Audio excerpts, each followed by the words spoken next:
মেয়েটির জীবনের জন্য কেবল কিছুদিন বাকি ছিল, তাই ডাক্তার তার হার্ট ট্রান্সপ্ল্যান্ট করালেন।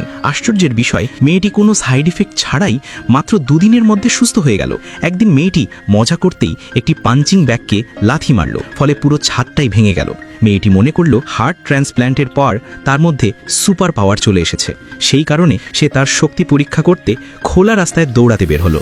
মাত্র 4 ধাপ দৌড়ানোর পর তার গতি ক্রিস্টের মতোই দ্রুত হয়ে গেল, এমনকি সে একটি স্কুটির চালককেও পেছনে ফেলতে পারল। নিজের সুপার স্পিড দেখে মেয়েটি খুব খুশি হলো। তখনই তার মুখে একটি কাপড় পড়ল। সে বুঝার আগেই সামনে থেকে একটি ট্রাকের সাথে ধাক্কা খেল।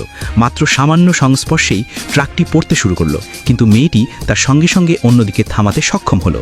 একজন ছেলে এই ঘটনা ভিডিও করে ইউটিউবে আপলোড করলো, যা পৃথিবীর সব জায়গায় ছড়িয়ে পড়লো। কিন্তু কেউ জানে না এই সুপার গার্ল কে।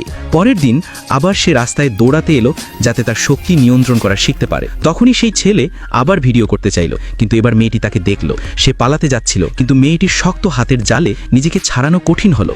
মেয়েটি দেখলো ছেলের হাতেও সেই একই ট্যাটু রয়েছে, যা সুপার পাওয়ার থাকার সত্তার চিহ্ন। তাই মেয়েটি সরি বলে তার জন্য একটি ঠান্ডা কফি কিনে দিল এবং তার সুপার পাওয়ার দেখাতে বলল। ছেলে কফি এক চুমুকেই শেষ করলো। তখন সে গভীর নিঃশ্বাস নিয়ে ফু মারল আর পুরো শহরে ঝড় তুলল।